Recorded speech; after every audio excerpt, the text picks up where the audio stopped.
Hi friends, my name is Jake. Welcome to Canadian Cutting Edge. The summertime chores, they're starting to wind down, but I still got a few more things I gotta do, so the videos are gonna continue coming slowly for a little while yet. But today, we've got a knife that I thought I reviewed like 4 years ago. It's the Tuya BRUISER. So clearly, the knife's been around for several years already, and I thought I'd let you know about it. The BRUISER is what its name says. It's a big folding knife. It's a budget knife. It's around $49.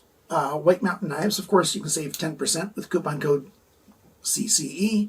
You can also get it directly from TuyaKnifeUS.com. They've got it on for $49 as well. In Europe, at Lamnia, they've got it in red or green micarta. I don't know of any place in North America that has micarta versions in stock. I think you might be interested in this big kind of beastie knife. So stick around. We're going to go to the tabletop and take a good look at this thing. I'm going to use this surface today instead of my blue cloth because, blue on blue doesn't look that great. But here you can see what this knife looks like. Before I get any further, let me show you some of those knives and the colors that you can get. You got red, black, brown, blue, those micarta ones. So that's what you got. This is a pretty big knife. Here's the Ontario Rat 1. They're very much the same knife. The handle lengths, very much the same. Blade lengths, very much the same. Your cutting edge is just a little bit more on the Tuya. It's also got that forward grip like the Rat 1 has. If you've got a Rat 1, this knife is pretty much that size. This knife is a little bit beastie in its weight. I'll give you all the dimensions and specs a little bit later on. And as usual, I measure them right here in my house because often websites don't have perfect measurements for their knives. This blade, we've got a tiny bit of an upsweep, like right about where this wedge starts. It comes up a little bit and a little bit of jimping first right near the handle. I do wish that jimping went further along there, but some jimping there does help a little bit. It's not super aggressive jimping. I wouldn't mind if it was a little bit more aggressive. And as I said, that it went on further, but it goes up just a little bit. And then we've got that clip point blade with that swedge, a flat grind here, and the tip is quite strong. It's fairly thick right behind the tip. And then we've got the belly and a straight section here, and it's got that satin finish. We've got the grind lines going vertically here and horizontally here on the flats. Now there are lots of versions of this knife. This flat section here is black washed. The sharpness choil and this front grip here, they're not done like a typical forward choil. Like the Rat 1, it's sort of like a half and half choil. And it's not really rounded or anything, but clearly you can grip really nicely there. This is just all steel grip. And then they've milled out a concave section right there. Not quite a centimeter long, a little over a quarter inch, about 3/8 of an inch long on either side. It does help actually a little bit, that little bit of a milled out section for the grip be a little bit more comfortable. It's not super comfortable. The edge has been broken with a chamfer and then that milled out section, but it's not great for extended use, but it's not bad either. So you certainly do have that option if you need to be, having your thumb right behind it and you want that forward cinched up grip. It works that way. By the way, the steel is D2 and it says that right there. And then on this side, you've got Tuya's little triangle logo right there. So the badging is great. I like small badging and I like it on the flats instead of on the bevel.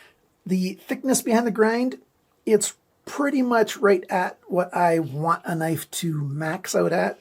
I wouldn't mind if it was a little bit thinner, but it's certainly within the range that, within my target range. The grind angles, well, I'll talk about those when I go over all the specs. How well does it cut and perform? Okay, it does a pretty good job. The sharpness from the factory is right at average, and it's okay for piercing and slicing, and cutting, and it did pretty good at all of those things. So it's a fairly well-rounded knife. Talking about the pivot, well, on the show side, you've got a flat screw, so that's going to tell you that we've probably got a D-shaped pivot pin, but I'll take it apart and show you the insides a little bit later on. We've got 3D milling on here, and I'm glad that the camera's picking up the milling really well. You've got the full thickness along this line right here, and then we've got a milled out section there, milled out section there, and then, you know, thicker right up here again. While it doesn't look like it's super comfortable, it's not bad. The only thing I do wish that they would have done a fair bit more on is right at the very edge of the G10, it's not chamfered. And that gets a little hot in the hand if you're doing extended cutting. Since they certainly had time and desire to do a lot of milling on the knife, I think they missed it by not chamfering that edge there and softening it up a little bit. We've got a rounded back, and then we've got this little concave section right there, and then it comes back down. We've got a back spacer in there with some jimping on it. And we've got 2 body screws with a lanyard hole right in the middle of it. Now these body screws, yes, they are T6 button screws, the much hated T6 button screws. At least the steel quality on these is pretty good. Now, as usual, recommend using drive grip when you're working with T6 screws because they can strip out. But these screws are pretty good. The sockets there are fairly deep. Let me see. Put my screwdriver in there. Yep. And there's not much play in there. You know, they're nice, you know, decent quality T6 screws. If I had to have T6 screws, these are okay. The pocket clip, we've got a deep carry clip, and it's right side only. Again, we've got T6 button screws. It's one of those fold over clips, and it doesn't have a flat head on the end here. Just scoops up a little bit. But it comes up high enough that it is okay to use in the pocket. It climbs over all the time. Let's demonstrate that. Edge climbs right over, and then it goes to the full depth, and there you go. Of course, you've got a little bit of the knife sticking out. Now, I don't really care if it gets noticed or not because I like carrying knives wherever I go. But that's a totally different subject. Back to the knife. This G10 that you've got here, it looks great. You've got layers in it, so you can see, you know, you've got lighter spots, and then you've got a darker line, and then a lighter spot, and then a darker line. It's a good quality G10. This is not cheap G10, and I really like that. Back to the handle. Yeah, I forgot to talk about this side here. We've got just a little bit of jimping on the liners right here. The lockup now, the lockup is almost exactly where I like it to be on a brand new knife. So that's good. The cutaway here to get to the lock release, there's ample room in there. It's not hard at all to get there. And then you've got jimping on that lock release. So getting your thumb in there to push that out of the way, no problem at all. It just works really well. So I like that. And we've got ball bearings in there. I'll show you those in a little while. The blade alignment when it's closed, very good. Right down the middle there. And the flipper here, it's got a little bit of a concave section here. It's great for light switch mode. Just flies right out. And pushing from the side works as well. It's quite nice. The detent on this one is quite strong. Not too strong. It holds it in there. If you shake this knife, the blade's not coming out. If you do want to import this knife into Canada, if CBSA inspects it, because it's a flipper, it's probably going to be held back. The only thing I missed was the balance point for the introduction. So right there. And I like to have the balance point closer to the pivot pin. So that means they could have made the whole knife a bit lighter and give it a little bit better balance. But if you're one of those guys who likes to grip far back, you know, then the balance point is pretty much over your index finger. And I like the balance point to be over my index finger. That's pretty much what the outsides and everything's like. Let's take it apart and show you how it's built. So here it is. You can see some skeletonizing here. I wish they had a little more skeletonizing on this knife, especially back here at the end of the handle to help balance the weight just a little bit. Here's the back spacer. We've got the pins. So if you don't like a back spacer, this knife will be put together just fine and be perfectly sturdy without the back spacer. You know, they'll fit in there and you'll have just plain pins, but hey, at least you've got the option, so that's quite nice. We've got the ceramic ball bearings. in the phosphor bronze cages. Great big pin right there. So let's take that pin out. And we find out that the pin is round. I had no problem taking the screw out at all. It didn't spin, although technically it is a free spinning pivot pin. But that's a fat barrel. And of course the stop pin sits right there. Kind of inset a little bit. The screws themselves, they're not the best screws. I was a little bit worried when I was taking it apart, but I got them apart without stripping it. Let's put it back together. Which brings us to the specs, the measurements, all those stats. The weight of this knife is 144 grams, which is 5.08 ounces. 5 ounces, some people, that's their cutoff point. Some people, their cutoff point is 4 ounces. You know, whatever your cutoff point is, you buy the appropriate knife, right? But if you're okay with 5.8 ounces, then you're okay with it. All right, the sharpness from the factory. It got a score of 140 bests on my testing unit. That's smack dab average to the knives that I review. I've been measuring the sharpness for the last 2+ years, and there you go, 140 is the average. The cutting edge length, 86.7 millimeters, 3.41 inches. The blade length, tip to the closest spot on the handle, 89.2 millimeters, 3.51 inches. So we're calling this a 3.5-inch blade. The blade thickness, 3.64 millimeters, which is 0.143 of an inch, so a bit over 1/8 of an inch. The blade depth, this measurement, the widest point is right where my fingers are, 28.8 millimeters, 1.13 inches. The thickness of this knife behind the grind, measured in 3 places. The average is 0.49 millimeters, 19.5 thousandths of an inch. Now, 20 thousandths of an inch is my cutoff. I don't like it to be thicker than that. This is close to being too thick, but it's still within the range that's acceptable. If you remember, I told you the tip is fairly thick. That is 0.7 millimeters, 27.5 thousandths of an inch thick, which, hey, if that's what you like, that's great. It makes the tip much stronger than a lot of knives, which is why in my testing, you know, where you slam the tip into a piece of wood and pry it out, you know, this worked just fine. No problems at all. Nothing's bent. It's a good thick tip of a blade, and if you're using it for piercing, it's very durable. The grind angles. This side's got an average of 18.4 degrees. It actually went 18.3 to 18.5. Very well sharpened on this side.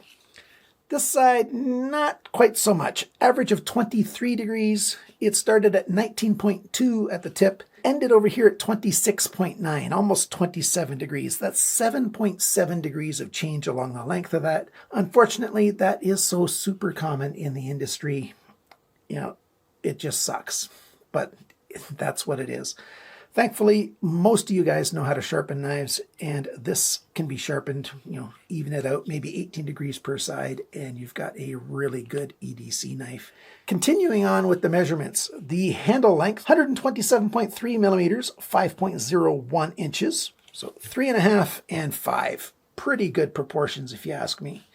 The grip area back here, that is about 10.5 centimeters, a little over 4 inches. And of course, you've got the forward choil, so you can do even more grip area if you want. The thickness of the handle on the G10 along this midline right here, 14.9 millimeters, 0.587. So yeah, it's a chunkier knife. The handle depth within the grip area, the widest point is right here, 27.7 millimeters, 1.09 inches. When the knife is closed, the widest point is at the flipper, 33.9 millimeters, 1.33 inches. And the total length rounded to the nearest millimeter is 217 millimeters, 8.54 inches. Pretty good proportion. What are my thoughts on this thing? The summary. I like it. It's a nice knife. For 49 bucks, well, you save 10% on weight mount knives, like I said.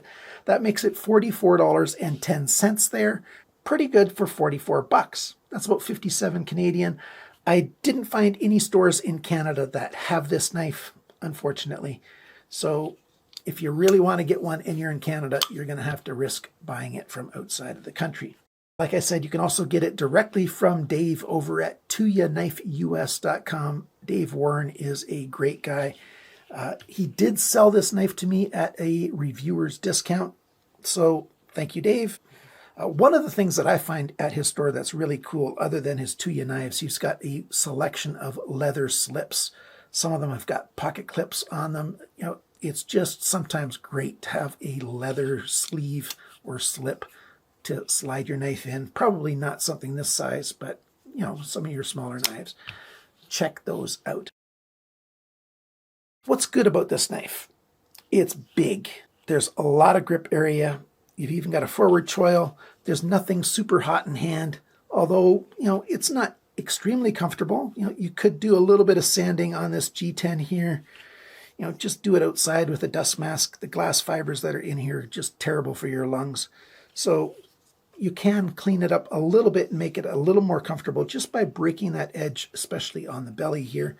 But, you know, the forward grip is plenty big enough. The sharpener's choil, I think they could have milled it out a little bit further, but it's not bad. You can sharpen into there without messing up the plunge much. It's a very strong, durable blade, although I'm not a big fan of D2 on folding knives. You know, as far as the steel goes, it's good. I just prefer stainless steel on folding knives. So, yeah, the handle, nice 3D milling on it. Quite nice. I can mill some of that out there at the back if I wanted to, you know, make it a little bit lighter back here, because the handle scales, handle liners are not hardened, so I could make it a bit lighter and make the balance a bit better at home if I wanted to. And a lot of guys can do that, because taking this knife apart is not science. You know, you just take the screws out. Just be careful with those button screws. T6 that I don't like, so that's a little bit of a con. No left side pocket clip, that's a little bit of a con. And I'd like the jimping to go a little bit further. Other than that, that's no big deals. There's no big problems with this knife. So if you think you like the styling and the design and you want a big hunk, chunky kind of knife and you're on a budget, check out the Tuya BRUISER. Huge shout out and thank you to all my financial supporters. You guys are awesome. It really does help and it really does make a big difference. And I really mean it when I'm saying I'm thankful for your help. And everyone, remember, cut towards your chum, not your thumb.